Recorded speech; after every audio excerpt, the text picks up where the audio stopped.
Officer of the Accident Investigation District for the Philadelphia Police Department. Sure. Sunday, August 8th at about 8 p.m., 25th District officers responded to multiple radio calls on West Luzerne Street between Rising Sun and American Street. 911 calls were for a female laying in the middle of the street. The officers and rescue responded and found Rebecca Malave, who's a 37-year-old female, lives 4000 North 6th Street with her 3-year-old son, Armani Negron.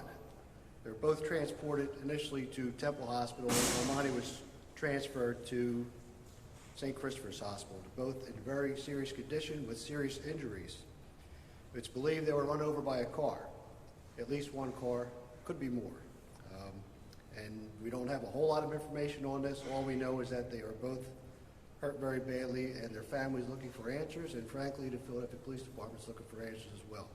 So I'd encourage anyone who has any information, whether you called 911 or you saw something, you were in that area around 8 p.m. on Sunday and saw something that didn't look right, to give us a call. Any little bit of information will be helpful at this point. Phone numbers are 215-685-3180 or 215-685-3181.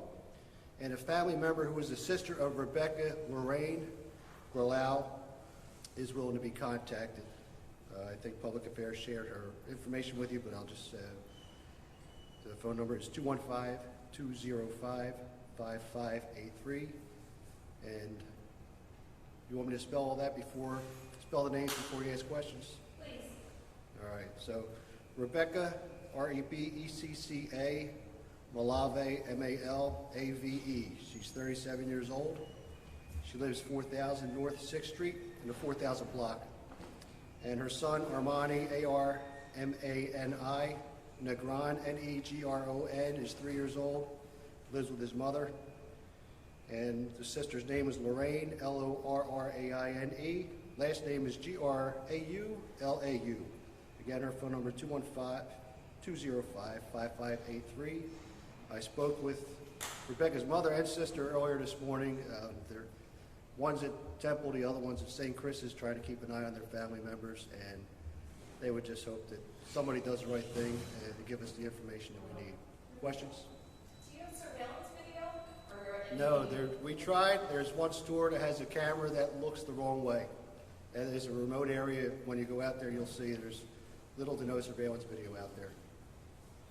Are there issues with speeding and people not driving, people not paying attention? Well, that's not a location that's on our radar as a problem area, but it is a remote area, and it is a long stretch without any traffic signals or devices. So, I mean, there's the potential for speeding. when it comes to evidence collection, were there any pieces or parts of vehicles left over that were retrieved and are now being looked at as possible evidence? Right. So the question was, whether did we recover any car parts or anything of that nature? And the answer is no. There were no car parts. Rebecca's sneaker was found a distance away, and that's about all we have. Did you get a sense of how long, or can you give us a sense of how long it was between the time that she and her son were struck and... Right, so somebody spoke to Rebecca just before 8 o'clock. So between 7:30 and 8 o'clock, they believe she left her house to go visit a friend, and she was found at about 8:05. Not very long, and her residence is only a block and a half, 2 blocks away from where that incident occurred. So she didn't get very far from home. What would you say to the drivers or driver?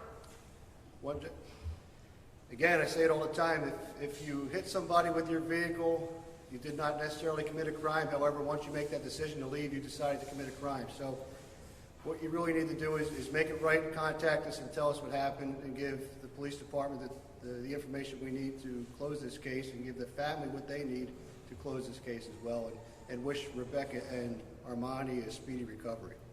You said this is a remote area of the road, but there is a business nearby, and obviously we'll head out there after this, but are you counting on the fact that there may have been people outside who saw this and would have information?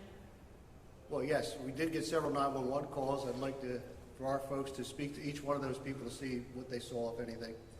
And somebody might have driven by and saw a vehicle, stopped with their flashes on or something. We just need any little bit of information to give us that kickstart for this investigation. Nothing on the 911 calls about, Not yet so far. Again, we're trying to track everybody down.